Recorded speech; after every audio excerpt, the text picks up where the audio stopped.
evening and welcome to News Hour Agenda. We're bringing you this very special show from Varanasi, from the banks of the Ganga, right next to Dashashwamedh Ghat. We're at the Rajendra Prasad Ghat.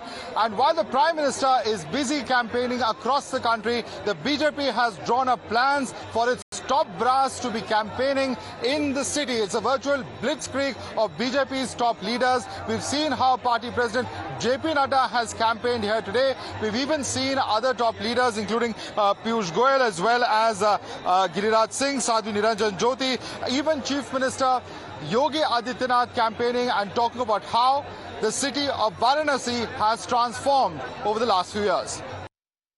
इस बदलाव का नेतृत्व भले ही आपके द्वारा चुने गए प्रतिनिधि के रूप में भारत के यशस्वी प्रधानमंत्री मोदी जी कर रहे हैं, लेकिन इसका श्रेय तो आपको जाता है, काशीवासियों को जाता है।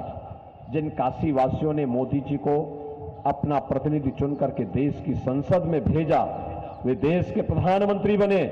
आज बदलाव का लाभ न केवल काशी, न केवल उत्तर प्रदेश, बल्कि पूरा देश ले रहा है, पूरी दुनिया ले रही है। While BJP's top leaders have launched a huge campaign here in Varanasi, the Prime Minister's comments in Bihar earlier this week have sparked off a huge controversy. He has said that the India bloc leaders can perform Mujra, but he will not allow the reservations meant for SCs, STs and OBCs to be diverted to Muslims. The Prime Minister further doubled down on his attack a day later as well. 2012 में तब सपा ने अपने घोषणा पत्र में कहा था, जैसे दलितों को, पिछड़ों को आरक्षण मिला है, वैसे ही मुसलमानों को आरक्षण दिया जाएगा। 2014 के लोकसभा चुनाव में सपा ने फिर अपना घोषणा पत्र जारी किया। इसमें फिर सपा ने मुसलमानों को आरक्षण देने का ऐलान किया कि अब इंडी वालों ने तय किया है कि मुसलमानों को आरक्षण देने के लिए एससी, एसटी, ओबीसी, अति पिछड़ों का आरक्षण छीनने के लिए अब वो आखिरी उपाय खोज लिया है, और वो आखिरी उपाय है उनका संविधान में बदल लाना। इंडिया अलायंस को अपने वोट बैंक की गुलामी करनी है तो करें, उनको वहां जाके मुजरा करना है तो भी करें। मैं एससी, एसटी, ओबीसी आरक्षण के साथ डट करके खड़ा हूं, खड़ा रहूंगा। The opposition is up in arms against the Prime Minister's comments. In fact, they've countered him for the Mujra comment as well as the statements made in relation to the Muslim quota. प्रधानमंत्री जी की भाषा का स्तर इतना गिर चुका है कि कोई भी परिवार का लोग बैठ करके उनका भाषण नहीं सुनना चाहता, कोई भाषण नहीं सुनना चाहता। क्या बात करते हैं? मंदिर, मस्जिद, मछली, मटन, मुजरा, ऐसी ऐसी बातों का वो जिक्र करते हैं। ये उनके लिए मुद्दा है। हम बात करते हैं पढ़ाई, दवाई, कमाई, सिंचाई, गरीबी के बारे में बात करते हैं। देश की जनता स्पष्ट रूप से परिवर्तन देख रही है और माननीय प्रधानमंत्री जी को हार स्पष्ट दिख रही है, और इसके चलते हुए जिस प्रकार का वक्तव्य एक प्रधानमंत्री के पद पर रहकर, एक गरिमामय पद पर रहकर जिस प्रकार की भाषा, चाहे वो मंगलसूत्र हो, मटन हो, मछली हो, चाहे मुजरा हो, अब आप देखेंगे कि उनका मानसिक स्तर और जिस स्तर पे उतर के वो बात कर रहे हैं, वो एक प्रधानमंत्री को शोभा नहीं देता। Look, I'm not going to go into the Hindu-Muslim narrative that the Prime Minister of India is trying to peddle. It is demeaning his stature as the Prime Minister of India, and he is insulting the chair of the Prime Minister. इन्होंने पिछड़े, दलित और आदिवासियों का आरक्षण छीना है। तो PDA जो है परिवार, वो प्रोग्रेसिव है, एनडीए है नेगेटिव, नकारात्मक राजनीति करते हैं, और नकारात्मक राजनीति का समय खत्म हो गया है। ये सामाजिक न्याय के खिलाफ हैं, ये आरक्षण के खिलाफ हैं, ये जाति जनगणना के खिलाफ हैं, ये किसानों की खुशहाली के खिलाफ हैं। You're watching the News Hour at 10, debate number 1 on Times Now, Super Prime Time. Joining us from the Rajendra Ghat here in Banaras, we have with us our guest. With us is Ashok Pandey, leader of the BJP. Shantanu Gupta, author, is with us. On this side, we have Sabha Naqvi, who's a senior journalist. Om Prakash Ambedkar is leader of the Samajwadi Party. Kamlakar Tripathi is leader of the Congress Party. I'd like to thank all of you for joining us this evening. And let me begin with you, Sabha. Now, we're seeing now a push from the last 4 days of the campaign. Top ministers, the BJP president, all present in Varanasi. It's a virtual blitzkrieg in terms of the push of senior leaders of the party here in Banaras. Do you attach any importance with this, or is this what we normally see in every Lok Sabha poll? Madhav, we've seen this since 2014 and 19, and I'm very familiar with this process and with the streets of this great city. So, yes, people are coming. I believe, I don't know, but I've heard from, I've been around the town that there might even be a town hall of some, and that the PM might be talking to diplomats over here. Okay. There might be an event with diplomats who will come. So, I don't know. I'm just giving you it has to be an official announcement. Yeah. And certainly he would want to keep his lead very strong and also impact the seats around Varanasi.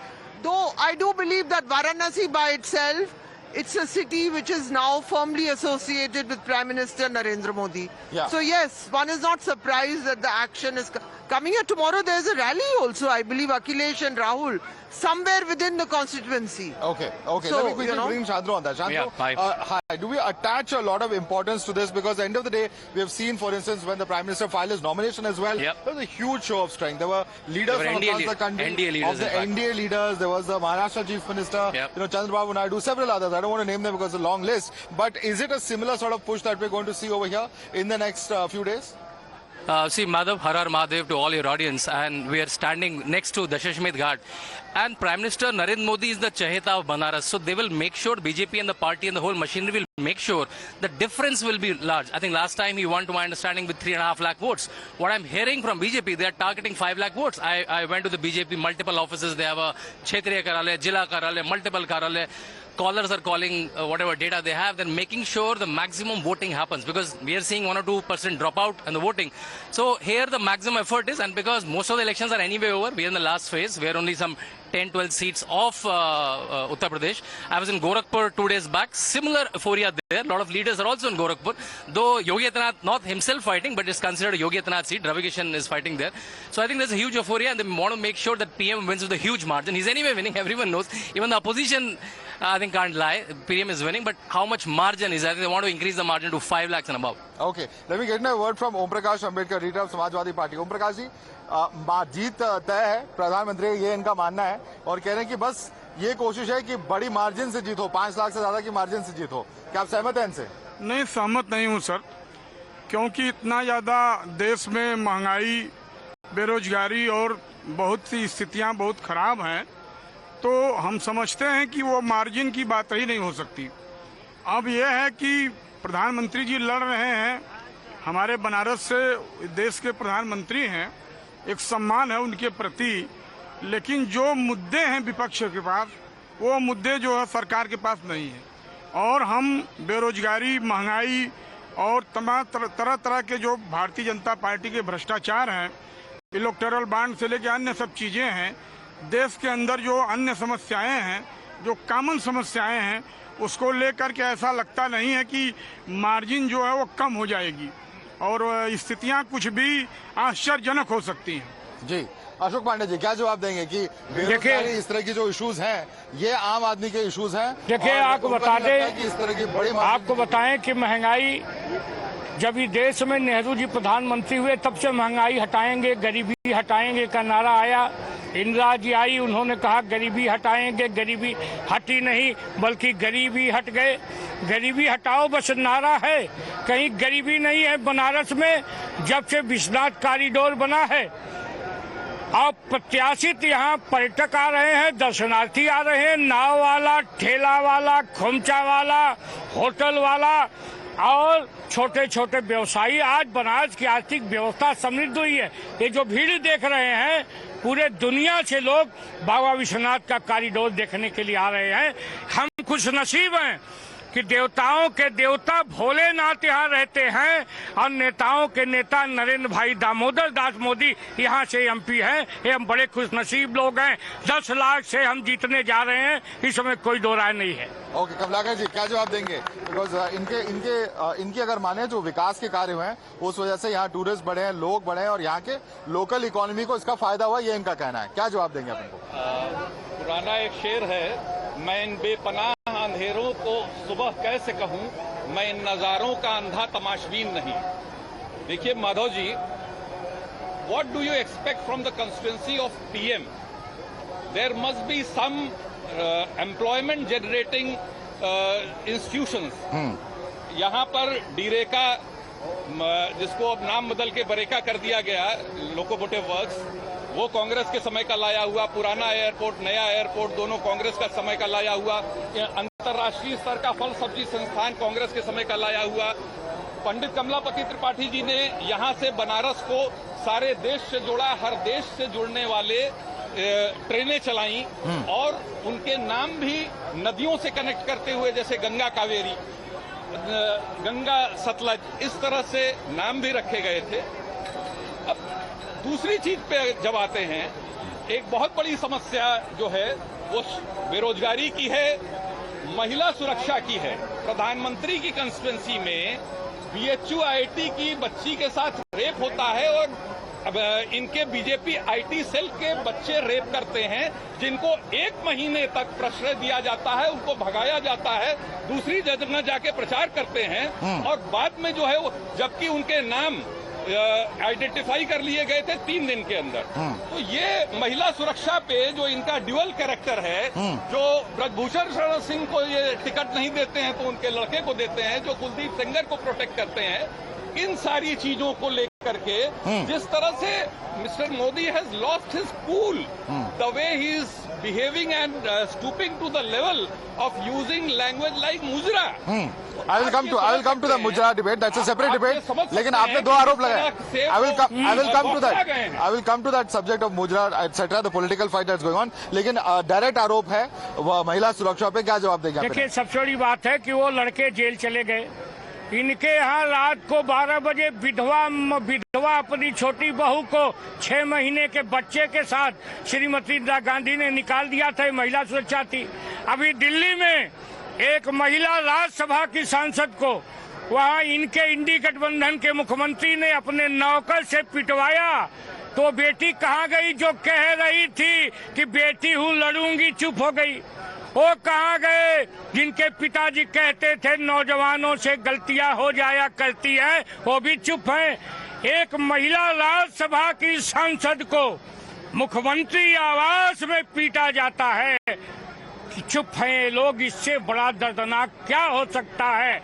और हमने तो jail भेज दिया, इससे बुरा क्या हो सकता है?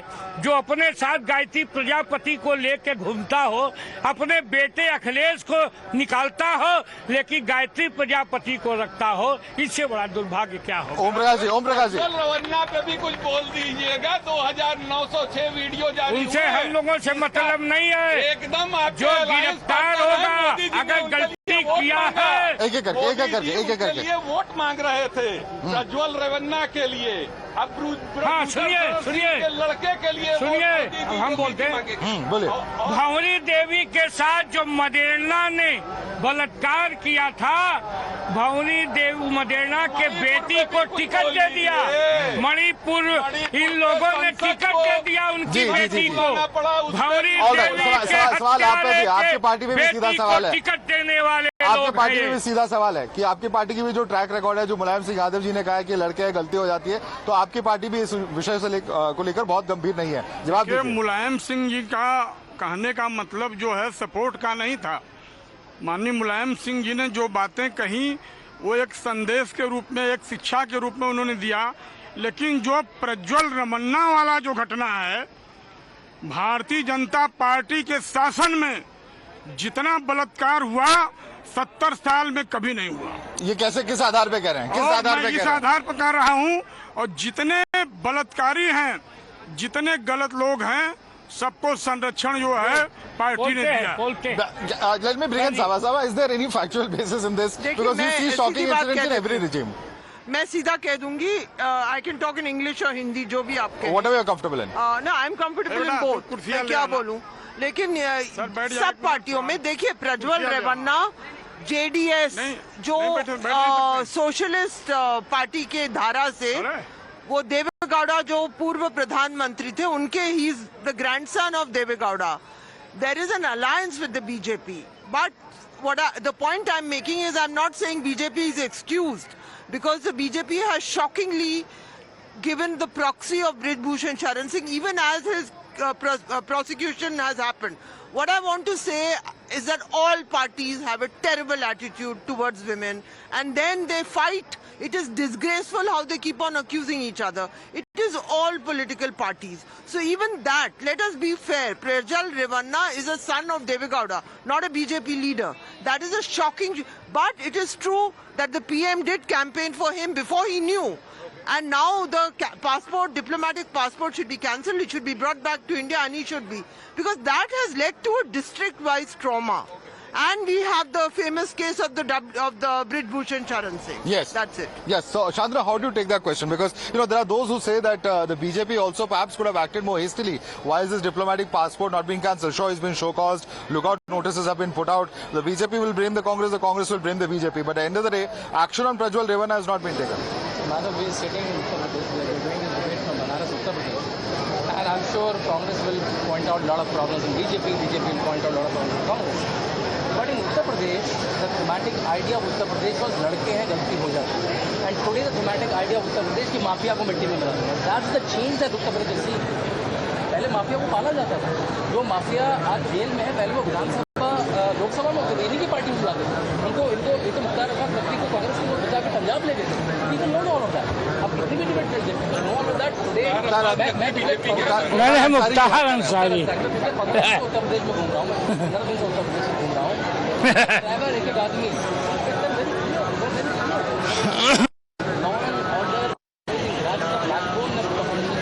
Okay. वजह से इतना सारा टूरिस्ट आ रहा है. कहीं पे जहाँ चोर के इतना सारा टूरिस्ट नहीं आएगा. Kamlakar ji would like to respond to that. उनका कहना है कि law and order has improved, and that is the difference of the previous regimes and the current regime. क्या जवाब देंगे? What I can see is, I can see a businessman coming from Kanpur going to CM's place, Gorakhpur, and he is killed in the extortion by UP police. UP police का एक another IPS जिसको गुजरात से deputation पे बुलाया जाता है, मणिलाल पाटीदार, वो extortion में हत्या करवाता है. पिछले 4 साल से फरारी काट रहा है. सुल्तानपुर में एक डॉक्टर को बीजेपी के विंग के लोग, माफियाज जो है, वो पूरे शरीर में काट के, रेजर से काट के हत्या करते हैं और उसको प्रोटेक्शन मिलती है. This is the Yogi model of. और ये ब्रिजेश सिंह, ये चुलबुल सुशील सिंह, ये क्या साधु हैं? ये भी माफिया ही हैं. बीजेपी एक वॉशिंग मशीन है जिसमें माफिया जाए, जिसमें व्यभिचारी, दुराचारी, भ्रष्टाचारी जो भी जाएगा वो क्लीन होकर के निकलेगा. जब अशोक चौहान जी कांग्रेस के साथ होते हैं तो वो करप्ट होते हैं. जब कोई भी दूसरी पार्टी के साथ होता है, जब अजित पवार चक्की पीसिंग एंड पीसिंग होते हैं, और उसके बाद जब वो वहां चले जाते हैं तो उनके ऊपर. अशोक जी जवाब दीजिए. बीजेपी इज वॉशिंग मशीन, ये आरोप है. सबसे बड़ी बात है, विचाराधीन की बात नहीं, सजा याफ्ता चारा चोर के साथ खड़े हैं. शराब माफिया अरविंद केजरीवाल के साथ खड़े हैं. इनकी मशीन तो और चौचक है. इनकी मशीन तो चारा चोरों वाली है. इससे बड़ा दुर्भाग्य क्या होगा? उत्तर प्रदेश में कोई व्यवसाय लगाने को तैयार नहीं था, 12वां नंबर पर था, आज दूसरे नंबर पर है। उत्तर प्रदेश में राजनीति का अपराधीकरण सपा के लोगों ने कर दिया था। एक नारा लगता था, जिस गाड़ी में सपा का झंडा समझ लो उसमें बैठा गुंडा।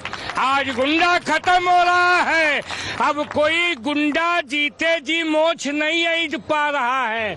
मरने के बाद उसका बेटा मोछ ऐंठेगा। ये आरोप है बीजेपी का कि सपा की गुंडागर्दी जो थी, जिससे लोग परेशान थे, उसको पूरी तरह से बंद कर दिया गया। क्या जवाब देंगे? ऐसा है, गुंडा की फैक्ट्री भारतीय जनता पार्टी है, गुंडों को पाल रहे हैं ये, और इनकाउंटर में और गुंडों के बुलडोजर में भी जातिगत स्थिति अपनाए हुए हैं। कुछ लोगों को, कुछ बिरादरी के लोगों को प्रशिक्षण दिए हैं कि आप जो है अपराध में रहिए, डरवाइए, और जो कुछ लोग हैं उनको जातिगत आधार पर ये जो है बुलडोजर चला रहे हैं। अभी जो बीएचयू में कांड हुआ, उन पर बुलडोजर चला, वो जो ब्रिजभूषण सिंह के घर पर बुलडोजर चला, और जो सेंगर है उनके घर पर बुलडोजर चला। जितने माफिया हैं योगी जी के समाज के, उनके घर पर बुलडोजर चला। जो योगी जी के समाज से हट के लोग हैं, उनके घरों पर ये बुलडोजर चला रहे हैं। ओके जवाब दीजिए शांतनु जी। शांतनु जी जवाब देना चाह रहे हैं। शांतनु जी, net picking of data. I'll give you an example. On the day Asad, the son of Atiq Ansari, was encountered, the same day in Bijnor, Aditya Rana, who's a Thakur, was also encountered. I think they just cherry pick the data, and out of whatever the properties received, only 20% are Muslims, 80% are non-Muslims. Whatever the 20,000 crore confiscated, UP government has confiscated from the illegal land, 80% are non-Muslims. So I think they just cherry pick the data. वो एक data उठा लेंगे, वहाँ से कहेंगे जिसको करा उसको करा, सबको करा। बीजेपी पे करा तो करा तो ब्राह्मण के अगेंस्ट है, आदित्य राणा को करा तो ठाकुर के अगेंस्ट है, इसको करा तो बनिया के अगेंस्ट है, इसको करा तो मुस्लिम के अगेंस्ट है। वो क्या करेंगे, एक डेटा उठाएंगे और उसका जो नाम होगा पढ़ देंगे। योगी आदित्यनाथ ने across the board, whatever caste, whatever religion, if you are sitting on a legal land, it will be confiscated. Sabha, how do you respond to this misuse of bulldozers charge? Now, there's one position that you can take, that use of bulldozers is, contrary to the judicial process. But what he is alleging, Madhav, in none of the case, multiple cases went to the court. In none of the case, UP government is on the wrong side. Okay, but he is alleging that there is a specific targeting of particular communities of caste, etc. Do you agree with this charge? Of course, there is a targeting. It is. Can I allow me? One by one. Allow the whole idea of bulldozer justice is an oxymoron. यानी कि उसमें justice हो ही नहीं सकता जब आप due process, कानून के प्रोसेस से हट के आपने कहा कि ये लोग गलत है। देखिए, ये पूरे शहर में, हर जगह, हिंदुस्तान में, गांव में, बस्तियों में, जहां भी गरीब रहता है, हम कह सकते हैं कि इसकी जमीन हम सरकार जब्त कर सकती है, तो उसके लेकिन नहीं होता है। लोग कहते हैं कि हम गरीबों की बस्ती नहीं उजाड़ेंगे, लेकिन यहाँ पे सेलेक्टिव कि कौन गरीब उस बस्ती में है, क्या वो हमारा वोटर है या नहीं है, तो बस्तियां उजाड़ी जाती हैं। आई एम सॉरी, लेकिन पहले तो ये तरीका ही गलत है, क्योंकि बुलडोजर आपको तभी चलाना चाहिए जब आपको कोर्ट बोलता है कि आप यहाँ जाके डेमोलिशन करिए। ये तो पहले ही चढ़ता है, उसके बाद कहते हैं कि कोर्ट ने ओवरटर्न नहीं किया। तो ये मॉडल ही मैं आपको गोली से उड़ा दूं और फिर कहूं अरे यू वर अ मर्डरर। जी शांत रहो। Madhav, in all the cases,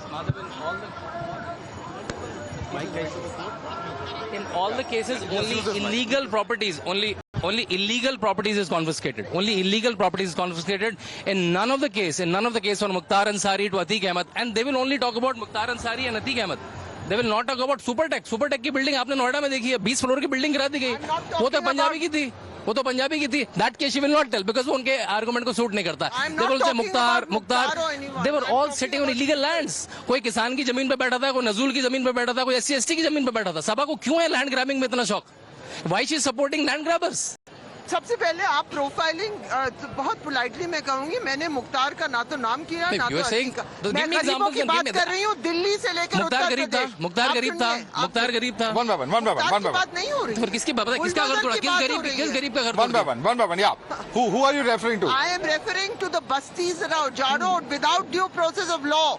ये तरीका ही है, तानाशाह के तरीके होते हैं, ये कानूनी हिसाब से गलत है और ये कोर्ट में और आप क्यों प्रोफाइल कर रहे हैं? गरीबों को उजाड़ने का एक बहुत बड़ा खेल यहाँ इसी घाट पर हुआ, जहाँ जो पूरी मार्केट थी, जो फुटपाथ मार्केट जैसी थी, और आजादी के समय से वो लोग वहाँ पर रह रहे थे, उस पूरी मार्केट को उजाड़ डाला गया।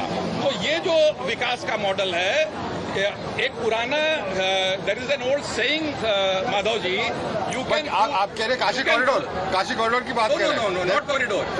ये दशाश्वमेध पर एक मार्केट थी पूरी, वो रिफ्यूजीज की बसी हुई, और उनके साथ एग्रीमेंट था गवर्नमेंट का, उसके बावजूद उसको तोड़ दिया गया विदाउट फॉलोइंग लॉ। उनको अलग से जमीन दे दी गई। अभी तक कोई वो नहीं हुआ है, और उसमें उनको पैसा देना पड़ रहा है, फ्री अलॉटमेंट नहीं है। दूसरी चीज आपको बता दूं, there is an old saying, you can fool some people all the time, you can fool all the people for some time, but you cannot fool all the people all the time. And now Modi is exposed. अब यहाँ पर नौजवान, ये पूरी double engine की सरकार के दोनों इंजन दो दिशाओं में जा रहे हैं। ओके, यहाँ पेपर लीक हो रही है, 17 पेपर लीक हो रही है। यहाँ का नौजवान रोजगार के लिए परेशान है, यहाँ का किसान जो है वो मरीज मर रहा है। सुनिए, यहाँ एक एक करके बोल दें रॉन्ग डेवोल्यूशन का, लेट हिम रिस्पॉन्ड। देखिए किसानों की बात एक करते तो हंसी आती है। इनका चुनाव चिन्ह था हल लिए किसान, 2 बैलों की जोड़ी, गाय और बछड़ा, और किसान मजबूर हो गया। ये पहली सरकार है जिसने किसानों के जेब तक सीधा पैसा पहुंचाने का काम किया है। प्रधानमंत्री निधि में ये वही लोग हैं जिन लोगों ने औने पौने दाम में उत्तर प्रदेश की चीनी मिलों को बेचने का काम किया था। हमने सुसज्जित किया है। हमने धान की खरीद 8 गुना ज्यादा सपा के सरकार से की है। गन्नों किसानों का बकाया किया है। रही पेपर लीक की बात, तो पेपर लीक में मित्र सेन यादव, समाजवादी पार्टी का सांसद, उनका बेटा अरविंद सेन यादव फर्जी सचिवालय चलाते हुए पकड़ा गया उत्तर प्रदेश में। अब नकल माफिया पकड़ा गया। नकल माफिया हमारे रडार पे है। नकल माफिया हमारे रडार पे है। गिरफ्तार हो रहे हैं माफिया, नकल माफिया। हमने पकड़ा है सचिवालय। सपा के सांसद का बेटा जो आईपीएस था वो चला रहा था। नकल माफिया हमारे रडार पे हैं, जेल जा रहे हैं पारदर्शिता के आधार पे। अब हम और अपराधी को एक टिकट देते हैं बनारस से, इसे कौन भूल सकता है? Okay. Let's come in on another big issue. And you were raising earlier the issue of language, and you're saying the language is showing that there is some amount of desperation. What is the point you are making? Look, what he has stooped to the level of Mujra. Before that he said, आपकी भैंसे देखेंगे, ले जाएंगे, 2 में से 1 ले जाएंगे, मंगलसूत्र ले जाएंगे, उन लोगों को देंगे जिनके बच्चे ज्यादा होते हैं। मैं मुसलमानों को देने नहीं दूंगा, आरक्षण में मुसलमानों को देने नहीं दूंगा। अरे, is this the language of the PM? हमारा सर शर्म से झुकता है। आज हमारे देश का प्रधानमंत्री अगर मुजरा जैसा शब्द यूज करता है दूसरी पॉलिटिकल पार्टी के लिए पब्लिकली, वो क्या है? और ये पहली बार नहीं है जब मछली की कमेंट हुई या मुसलमान की कमेंट हुई और अब जब मुजरा की कमेंट हो रही है। ये बार विपक्ष ये कह रहा है कि लैंग्वेज जो है उनके स्टेचर के हिसाब से नहीं है। इससे बड़ी कोई बौखलाहट नहीं है। मेरा ये कहना है, जिस तरह की राजनीति लोग कर रहे हैं, SC/ST के उसको काट के, कोटे को काट के अल्पसंख्यकों को देंगे। मनमोहन सिंह ने कहा था इस मुल्क में सभी संसाधनों पर पहला हक मुसलमानों का है। तुष्टीकरण की बात करते हैं।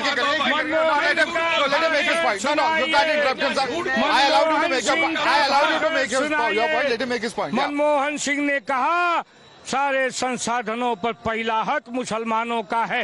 एसटी एससी के आरक्षण को काट के मुसलमानों को देने की बात हो रही है। इससे बड़ी बुरी बात क्या होगी कि जयराम रमेश कहता है कि मंदिर से अच्छा तो मुझे शौचालय लगता है। इससे बड़ा दुर्भाग्य क्या होगा? इन लोगों की आत्मा को ठेस नहीं पहुंची है कि शौचालय को मंदिर से अच्छा कहता है। ये बड़ा दुर्भाग्य है। निश्चित तौर पे लैंग्वेज लैंग्वेज अच्छी होनी चाहिए। टकाटक से काम नहीं चलेगा। धका-धक से काम चलेगा। कोई गुंडा उत्तर प्रदेश में नहीं है। आप जवाब दीजिए। जवाब इसमें क्या देना है? इनके स्टेटमेंट में जवाब छिपा हुआ है। ये झूठ का पुलिंदा है। मनमोहन सिंह जी ने ये कोई स्टेटमेंट नहीं दिया। उन्होंने कहा अल्पसंख्यकों का, अल्पसंख्यक में जैन भी आते हैं, बुद्ध भी आते हैं, सिख भी आते हैं। I'm sure Madhav, you know, he said it, right? उसके पीछे जो पर्पस था इन टोटो अगर आप देखेंगे। अच्छा, मनमोहन सिंह का पर्पस भी पता है इनको? एकदम। हर चीज के पीछे इंटेंशन होता है। आपको बताया होगा उन्होंने। आप कर रहे हैं उसके पीछे इंटेंशन होता है। वो इंटेंशन क्या था? इंटेंशन ये था, आपके घर में अगर कोई बच्चा कमजोर होता है तो माँ का ध्यान उस पर ज्यादा होता है। खुद ही कह दिया था कि मान लिया इन्होंने, मान लिया इन्होंने। आप तो मान रहे हैं, एसटी का मुसलमानों को देंगे, मान लिया इन्होंने। एक मिनट कर रहे हैं। ये कोई इशू ही नहीं है। मैं आपसे क्या कह रहा हूँ? आपके लिए नहीं होगा। बात मैं किस पे रिस्पॉन्ड कर रहा हूँ? आप किस पे ले जा रहे हैं? Don't put your words in my mouth. It is not warranted. No, they are saying that Prime Minister is only repeating and reacting to what Manmohan Singh did when he was in power. Is he factually wrong? Because he is saying the Prime Minister said this. उस समय भी controversy हुई थी, अगर आपको याद हो। उस particular statement पे जिसकी आप बात कर रहे हैं। controversy पे मैंने आपको बता दिया कि मनमोहन सिंह जी के पीछे इंटेंशन क्या था। हमारी 10 साल की सरकार में तो ये हुआ नहीं, और 55 साल हमने राज किया, उसमें क्या हो गया? ये बौखलाहट है जो इनको दे रही है। और संघ का तो एजेंडा रहा है आरक्षण को खत्म करने का। मोहन भागवत जी ने कहा था कि आरक्षण से जो है वो देश में। Let me put on record what Manmohan Singh said. He said the first right on the resources of this country is for the minority, especially the Muslim minority. He said in so many very clear terms. और जब इनका manifesto आया उसमें 17 बार minority लिखा था। और मनमोहन सिंह ने minority की डेफिनेशन बता चुकी है कि कांग्रेस के लिए माइनॉरिटी मतलब मुसलमान होता है। और इन्होंने आंध्र प्रदेश में, जो समग्र आंध्र प्रदेश था, तेलंगाना में और कर्नाटक में ट्राई किया है। वो तो हाई कोर्ट ने इनको मना कर दिया कि कैसे ये एससी एसटी ओबीसी का रिजर्वेशन लेके मुसलमानों को दे दें। और कांग्रेस के प्रवक्ता ने आपके डिबेट में मांग लिया, कमजोर बच्चा है मुसलमान, हमारा कमजोर बच्चा है, उसको तो पालना पड़ेगा। तो इनकी सरकार, इनकी नीतियां, इनका मैनिफेस्टो स्टार्ट मुसलमान से होता है, खत्म मुसलमान पे होता है। अगेन ही टोल्ड द लाई। हमारे पूरे मैनिफेस्टो में मुस्लिम शब्द का ही प्रयोग नहीं है। हम तो रोजगार की बात कर रहे हैं। युवाओं को अप्रेंटिसशिप दे करके जो है वो 1 लाख रुपया देने की बात कर रहे हैं। महिलाओं को सशक्तिकरण की बात कर रहे हैं 1 लाख रुपया दे करके। किसानों को एमएसपी देने की बात कर रहे हैं। हम समाज के हर अंग को मजबूत करके, हर हाथ तरक्की, हर हाथ रोजगार।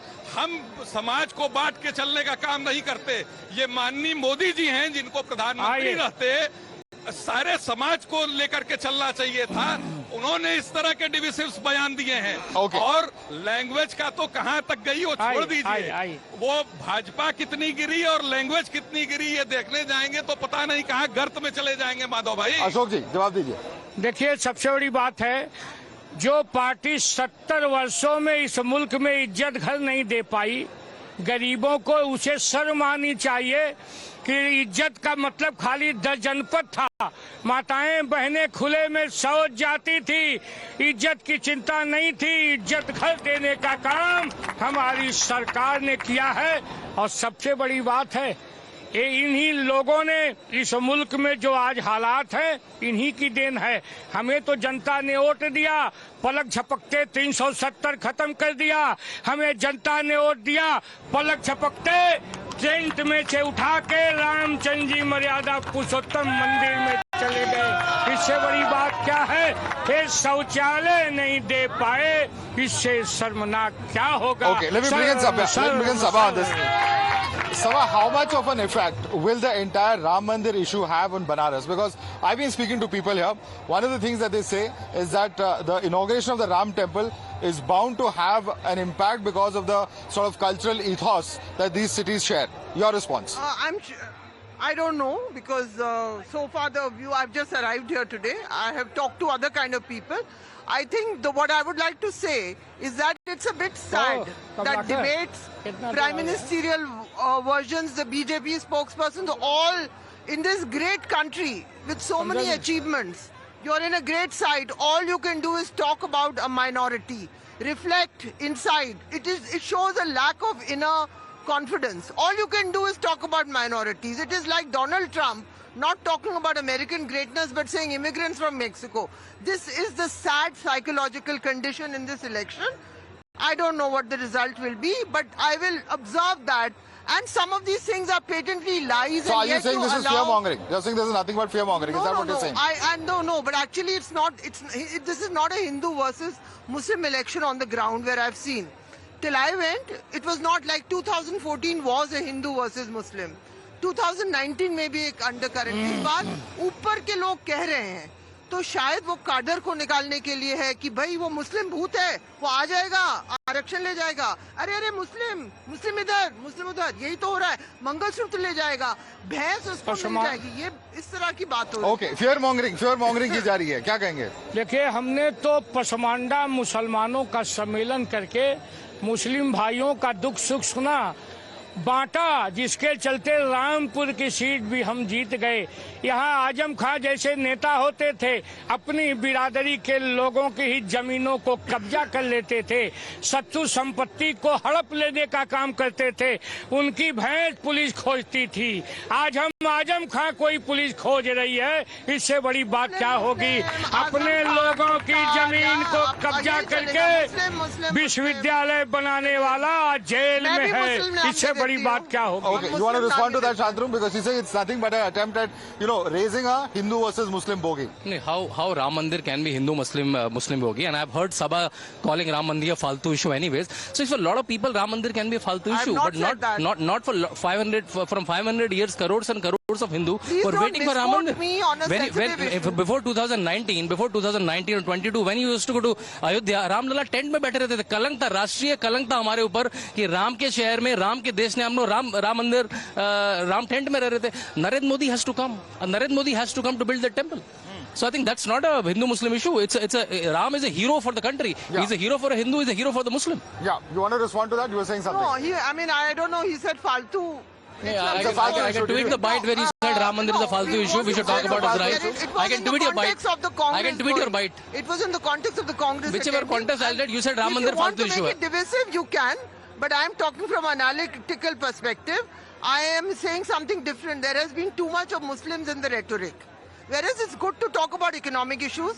क्या हो रहा है आप हमारे मुल्क में, क्या हो रहा है चीन का जो बॉर्डर में, आप बताइए। हालांकि सुनने में ये मजे की बात ये है कि हो सकता है कि प्रधानमंत्री विदेशी विदूत के साथ यहाँ आए बनारस में। ये it will be very interesting if all the ambassadors come with him. I'm hearing these reports. Is it true? Is it true? The Prime Minister has brought ambassadors when NRI Divas happened here in Banaras multiple times. Even Shinzo Abe did Aarti in the same ghat. Earlier, all the meetings used to happen in only 5-star hotels in Delhi, Madhav, or Hyderabad House. He took all the NRIs from Kumbh here. That time, 2019, Kumbh was happening. Kumbh was happening there, right? So Prime Minister will bring. For Prime Minister, India is not only Delhi. He takes some guests to Tamil Nadu, some to Gujarat, some to Uttar Pradesh. For him, the governance is not only Delhi centric. It's all over India. He's showing the culture of India. पहले हमारा tourism Taj Mahal से शुरू होता था, ताजमहल पे खत्म होता था। आज हमारा टूरिज्म राम मंदिर भी है, काशी विश्वनाथ भी है और साबरमती भी है, तमिलनाडु के मंदिर भी हैं। बन गया, मुद्दा खत्म हो गया। नहीं, लाखों लोग वहाँ जा रहे हैं, मुद्दा ऑन है सर। मुस्लिम का मुद्दा खत्म हो गया। यहाँ मुद्दा भारत के अंदर केवल बेरोजगारी और जो है महंगाई है, इस समय जो वर्तमान मुद्दा है। और जो लोग दाल खरीद रहे हैं 165 रुपया, इलेक्टोरल बॉन्ड के चलते सभी सामानों का दाम बढ़ गया है, लोग भुखमरी के कगार पे हैं। और आज भारतीय राष्ट्रीय कांग्रेस की देन है कि जो ये बना है इस पर हम खड़े हैं। ओके, आप डेवलपमेंट के मुद्दे पे, क्योटो के मुद्दे पे बहुत तीखा टिप्पणी हम देख रहे हैं। क्या कहना चाह रहे हैं? क्या विकास का जो क्लेम किया जा रहा है, आप कह रहे हैं कि वो विकास हुआ नहीं है वाकई में बनारस में? क्या कहने की कोशिश कर रहे हैं? विकास के नाम पर बनारस में 1000-2000 बच्चे का नाम विकास रख दिया गया होगा, इससे ज्यादा कुछ नहीं हुआ है। आप सड़कों की स्थिति देख लीजिए, जाम की स्थिति देख लीजिए, आप सफाई की स्थिति देख लीजिए। जिस पक्के महाल में पानी नहीं लगता था, स्मार्ट सिटी के नाम पर उन्होंने पत्थर बदलने का ठेका गुजरात के लोगों को दे दिया और पार्ट में दे दिया। स्थिति ये हो गई कि थोड़ी सी बारिश होती है, यहाँ तक पानी लग जाता है। पूरी सड़कें बर्बाद हैं। ऐन गुदौलिया शहर पे ट्रक धंसने भर का गड्ढा हो जाता है। मेन शहर के बीचों बीच लौराबीर की सड़क धंस जाती है। सिगरा की पूरी सड़क खोदी हुई है। कोई और डेवलपमेंट, मैंने फिर कहा, बनारस में पीएम की कंस्टिट्यूएंसी से मतलब ये होता है आप कौन सा संयंत्र लेकर के चले आए, कौन सा बड़ा कल कारखाना लगा, क्या हुआ, लोगों को रोजगार जनरेट हुआ, क्या नई चीज हुई। सुनिए, ये अपने जमाने की बात कर रहे थे। आज न जाने कितने बाईपास बने हैं, जाम की समस्या का समाधान हो गया। अमूल फैक्ट्री यहाँ खुली है, रोजगार पा रहे हैं। खेल का मैदान, यहाँ खेल का मैदान बन रहा है, अमूल फैक्ट्री है। और सबसे बड़ी बात यह है कि बनारस की सड़कें सही हैं। बनारस में पहला फरसा चलाए थे प्रधानमंत्री जी। और सुनिए, पहले चरण का पैसा गंगा सफाई का, पहले चरण का पैसा ये लोग घोट गए। मैं माधव भाई लास्ट में बस यही कहना चाहूंगा, जो शुरुआत आपने की थी उसका क्वेश्चन हम लोगों पहले चरण का पैसा ये घोट गए कांग्रेसी। पहले चरण का पैसा गंगा सफाई का घोट गए कांग्रेसी। ये जो जितने मंत्री आकर के बैठे हैं ना, एक पुराना शेर है कि तड़फड़ाती मछलियों को देखकर दरिया किनारे नदी के घड़ियाल सब आंसू बहाने आ गए और रोटियों के खून से है तरबतर शाही गलीचे और सब तहजीबदा महफिल। सुनिए, यहाँ लोग भूखे मर रहे हैं, लोगों के बच्चों के हाथ में रोजगार नहीं है, बेरोजगार खाली राहुल गांधी हैं।